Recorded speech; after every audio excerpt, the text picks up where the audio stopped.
Thank you, Katherine, for inviting me to your house today to talk about family and the value of family and how you value family.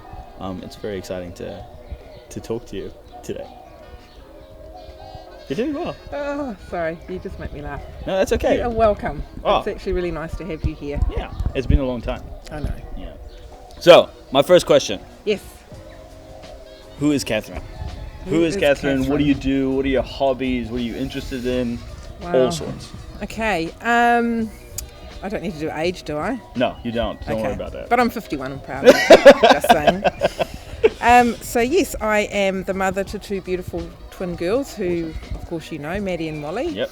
I am passionate about people.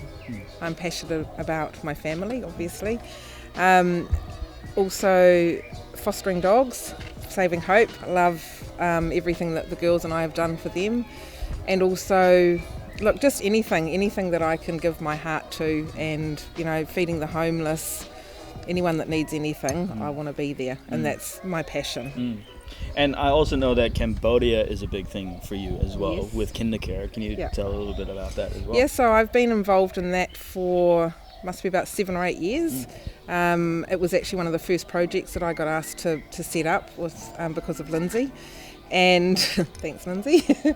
And yeah, we built an early childhood centre over there, and then went back and built a school for 400 children. And we go back, Karen goes every year, twice a year sometimes, for up to 6 months, and we take teachers over for professional development, and we've built playgrounds, and yeah, just making a difference in their lives as well. That's pretty epic, and it's cool because Graysgate went over to Cambodia, and I believe with you guys, or in tandem with you guys. Yeah. And it was cool because obviously these guys went, they're not family, but when they came back, it was like they were family. But even just going over there to Cambodia, seeing them come together like a family, was pretty epic as well. Yeah, absolutely. And that was kind of, I think, one of the first things when I actually got involved with Graysgate, coming on a Cambodia trip. And Mark and Liam were part of that trip. And they are like family to us as well. I mean, you certainly get to know people when you're in an environment like that. And then again, we got that sort of extended when I was fortunate enough to take my girls to to South Africa as well, and do the trip with the Joneses and many, many others. And yeah, they're friends now and family, really. That's mean. So, explain to me, what do you, I guess, understand family to be? What's your version of family? What does that look like for you? Family. Look, I guess when I first think of family, I think of obviously my mum and dad and my sister and my children, my immediate family. But for me, family is not just about blood. Family is friends. Family, look, for me, can even be just people that I meet as a one-off. I kind of open my arms and welcome them into my home. So family can be anyone and everyone to me. That's awesome. But I think one of the things I want to ask is, why do you value family so much, especially in that sense, like the involvement of everyone? Why do you value family so much? I think being a real people person, and I like, whilst I get a lot out of giving to people and to family, I think the value of having them around me is actually just as important. So, with our culture of today, right?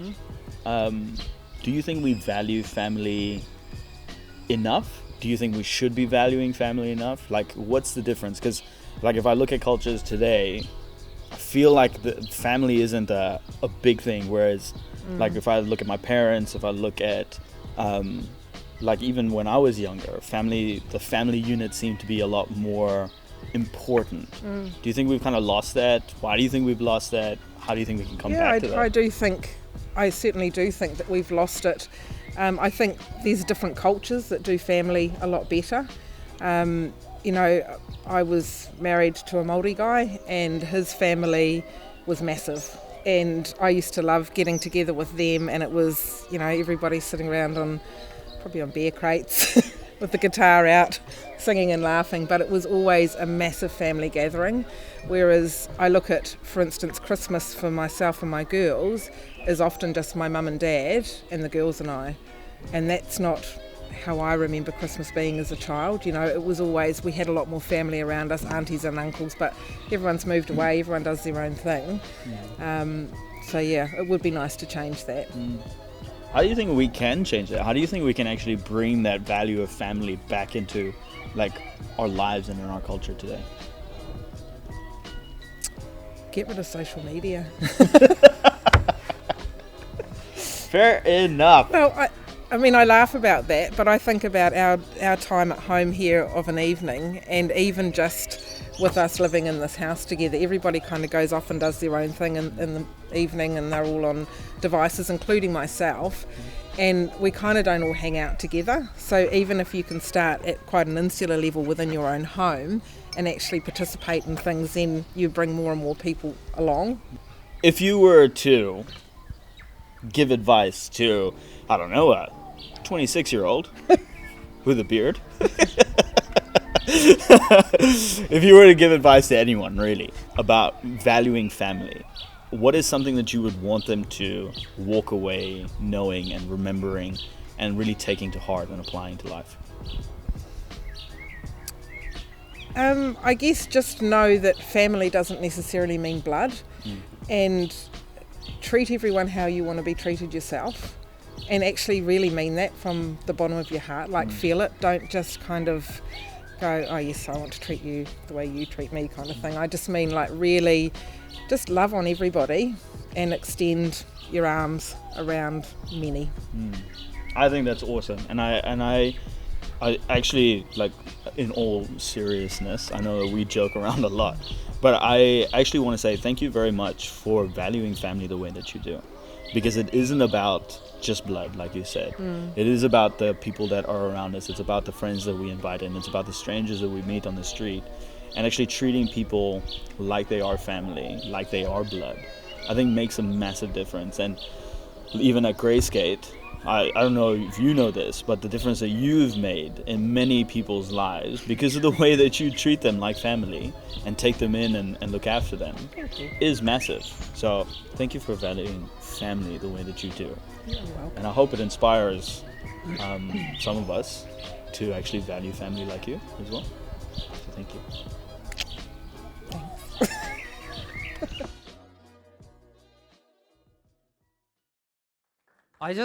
I have to give Katherine a hug. Can I do that, Katherine? COVID.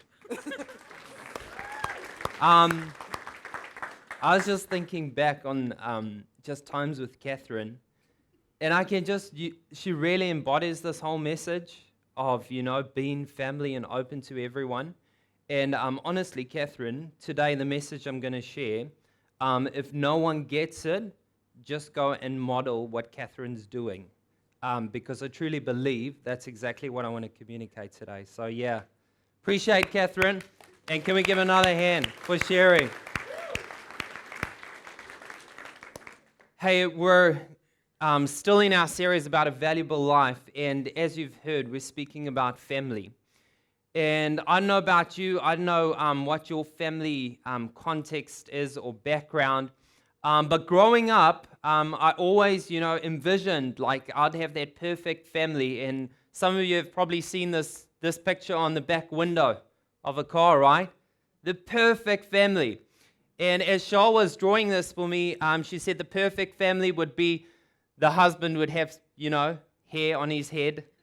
The woman would have, her shopping in her hands. The daughter would be a pro ballerina or dancer. The young son would be skateboarding, and I think that has to be a dog, right, if it's a perfect family. I'm not sure, but yeah. But that would embody like a perfect family, and we think about it, man, that's what I wish I could have, but we all know how life is, and life is probably, it looks more or less like this, right? Like, this is how family can look like. The father's just stressed. Life is just hard. There's so much going on. The mom's shouting at the teenager because she's picked up smoking. I don't know what the brother's doing there. But like, that's just messy. That's just how family looks. And even if we go on, maybe this is more the case of how family could look. Like, we don't really have family. Like, we're missing some members. Maybe a lot of us grew up missing a family member. Maybe we didn't have a father. Maybe we grew up with a single mum.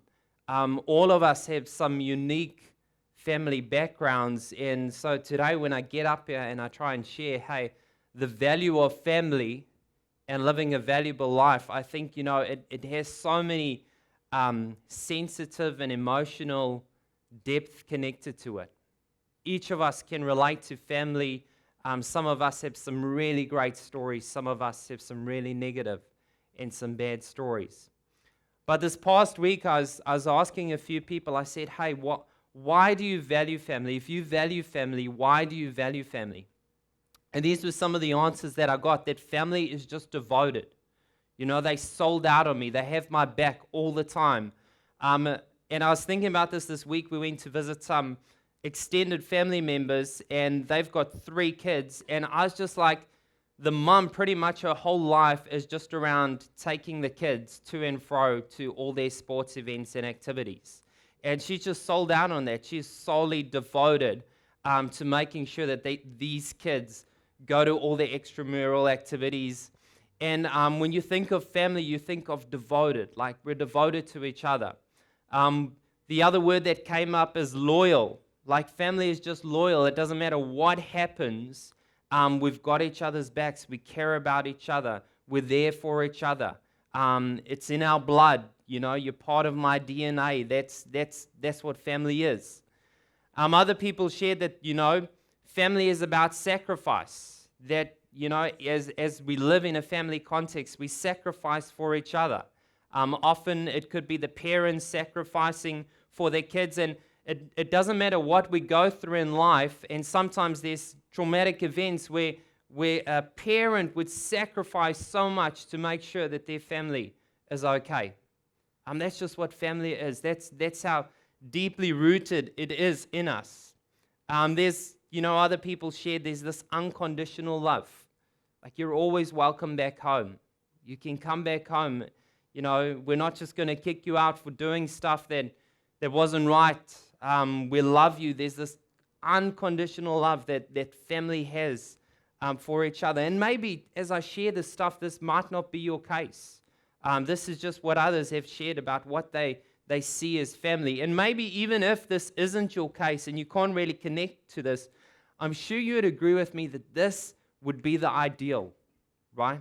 This is something that you would want for your family or your future family, for your kids. Other people shared that family, there's this deep empathy. Like, we know each other so well that we can connect with each other on a level that just cares, and that care transcends. And can you relate to this stuff, that this stuff is why we would actually want to value family? Imagine having a people around you who would practice all this in your life daily, who would be devoted, who would be loyal to you, who would sacrifice for you, who would unconditionally love you, who would share deep empathy for whatever you're going through in life. And this is so true, because this is why people value family. It's because we're kind to our kind. We show kindness to the people that are closest to us. And today I want to share with you a thing that I've heard before, and it's called the moral circle. And it's this guy, Richard Beck, who shares about what it really means to actually be family and to value family. But it actually challenges us as a community, if you're a Jesus follower, to actually value family, even going the extra mile. And this is what he shares. He says that there's these 2 sort of stages that we all have in the context of family. And the first is actually identifying our kin or family from non-kin. In other words, what we do is we say, hey, this is our core, this is our tribe, this is our family. And we start to identify who those people are. It could be our close friends. It could be the people who we get on with the most. It could be the people who look a lot like us. And then we start to dissociate with the people who don't look like us, who are not family, who are not blood. He says this is just in human psychology, this is what happens. This is one of the first stages. And then the second natural stage that happens is this, that we extend kindness toward our kin. In other words, we extend kindness to the family, to the people we've chosen, to the people who look like us. And he shares a bit of an example. He gives us this animation that this is us, this is me, this is you. Hello? And you're surrounded by all these different people throughout your day. Some of these people could be your friend. Other could just be people like your work colleagues. There's a checkout person. And we're surrounded by all these different people each and every day. And he expresses that the moral circle is this is your family. This is your tight crew. This is your tribe. These are the people that are like you. These are probably, relatives by blood, but also close friends and maybe work associates. These are your close crew. And what naturally happens is you love them, all right? You extend the most love and care towards your moral circle. And what he says then is, he says, I want you to picture this, all right? Has any of you ever waited tables before? Yeah? Who's enjoyed waitering before? Yeah, a few, okay. Well, picture yourself that one of your family members, all right, is about to actually go and they start their new job as a waiter. And you guys decide, hey, we're going to go out as some friends and we're going to actually support them as they embark on this new job. And you arrive at the restaurant, and as you arrive at the restaurant, you actually see that your family member is stressed to the max, all right? The restaurant's packed, they're stressing, everything's just not going that great. And you guys as a family say, hey, don't worry, just relax, it's okay, go serve all the other customers first. You can come to us last. And this is some of the comments that you would say. You say like, hey, I don't even like water, don't worry about it. We don't even need drinks. Don't worry about us. It's fine. We're fine. Go serve the other customers. We'll just be all good, yeah.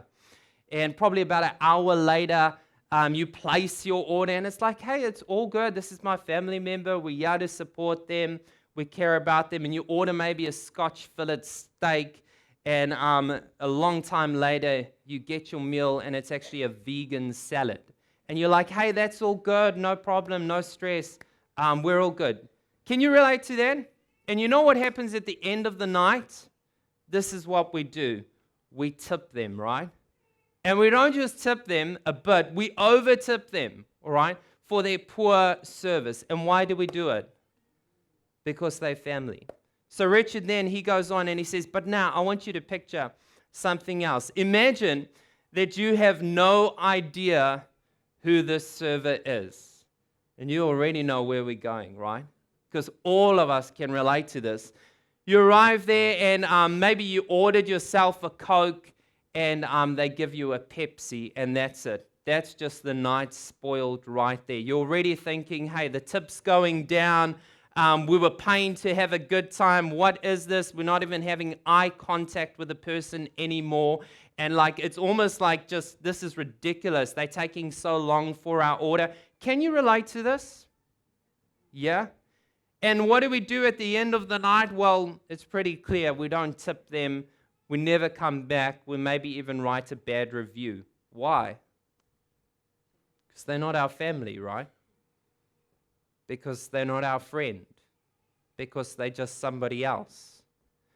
But then what he goes on to say is he says there are two different types of behavior. And for these two different people, the one is, it's your mom, it's your friend, and it's your brother. And he says, but on the other context, it's actually somebody else's mom. It's somebody else's friend, and it's somebody else's brother. And what he says in the context of this moral circle is like, why are there these two behaviors that we have for these different people? He says what our moral circle is the people we love. And he says the challenge for us, and especially as Jesus followers, is to actually extend our moral circle. In other words, that each and every person that we interact with actually becomes family. We actually see them as a sibling, as a friend. And we actually extend this love. And if you've never been to church before and you don't get this whole God thing, this is what Christianity is all about. It's us actually extending this love and grace and actually to everybody seeing them as family. Now today I want to share just briefly a passage that will summarize this and hopefully help us understand what family is and how we should actually be challenged by the way we live our lives. And Jesus actually, he practiced this so well, and he does this all throughout the Gospels. He approaches people and he extends his moral circle over and over and over again. And on this occasion that I'm going to share now, Jesus is actually just broken away from a crowd. He spent some time in solitude. He was praying. And straight after that, his disciples are pretty much lost. They're looking for him and they say, hey, where have you been? There's so many people who are needing your attention, who are needing your care. And he says, hey, we got to go on to the next city. And as they approach this next city, they come into contact with this man. And this is how the story goes. It says, a man with leprosy came and he knelt in front of Jesus, all right? Here's a man who has a skin disease, and Jesus is in the city. This man comes and he kneels in front of Jesus, and he begs him. He says he's begging to be healed. And he says, if you are willing, Jesus, you can heal me and make me clean. Yeah, I want you to understand the context of this passage as this guy with leprosy, all right, comes into the city. Now, the context of this is that a guy with leprosy would generally never even come into the city. And if they came into the city, there was something that they'd have to do. And I wrote it down for us here so we could see. It's found in Leviticus. Those who suffer from a serious skin disease must tear their clothing and leave their hair uncombed. All right? Don't know why this was a ceremonial law, but this was one of them. Okay? And then it says this. They must cover their mouth and they must call out what? Unclean, unclean. In other words, a person who has a skin disease, someone who had leprosy in this context, had to come into the city and they had to call out and they had to say, hey, I'm unclean. I'm unclean. In other words, I'm not part of your family. I'm not worthy enough to be part of your family. And here we have this leper who does this. He comes to Jesus, he falls on his knees, and he says, hey, I know you're able to actually heal me. And what's interesting about this is if you put yourself in this guy's shoes, what would generally happen is as soon as you would come amongst people and you'd call out this name, unclean, unclean, guess what people would do? Guess what they'd do? They'd turn their back on you. They'd walk away. They'd make sure that their moral circle closes, right? Because you got an issue. You got a disease. You got a sickness. But Jesus illustrates to us in this story what the gospel is all about. And check this, very simple, what he does. Jesus moved with compassion.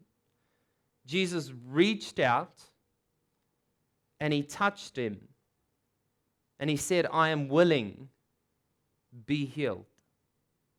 I love this. What Jesus does here is he extends his moral circle to someone who was an outcast, to someone who everybody else was turning their back on. And I love it because he's moved with compassion. He sees people as family, no matter who they are. And he takes the first step by reaching out. He moves towards this person. And then he touches him. And I think about this touch. It wasn't just one of, these touches. It wasn't just like, hey. But with deep empathy, with care, with kindness, as if it was your family member. He embraces this man. And he says, hey, you healed. And yeah, we see that instantly the leprosy disappeared and the man was healed. You see, sometimes we get this wrong in the context of church and family. And if we go back one slide, you see, sometimes we start off with the be healed.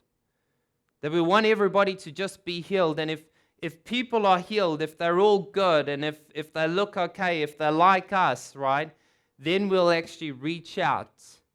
We may touch them. That's where we've got confused. But Jesus just, again, flips everything upside down and tries to show us how to extend our moral circle. And he says, hey, what we got to do is we got to actually reach out. We got to touch, and we'll find healing. You see, the best place that you can find healing is in a space like this, a community of believers trusting in Jesus. And I love this whole context of the moral circle, because what it does and what Jesus does here is it shows us the way and the platform how we can actually approach him. And we approach him not by what we need to do, but by what he has already done for us. And that's what changes everything. That's what changes everything in the context of family. Because when we see that, hey, family is we're already in because of what God has done for us. And it's not, hey, we have to work our way to get into this family. We have to measure up. We've got to get everything right.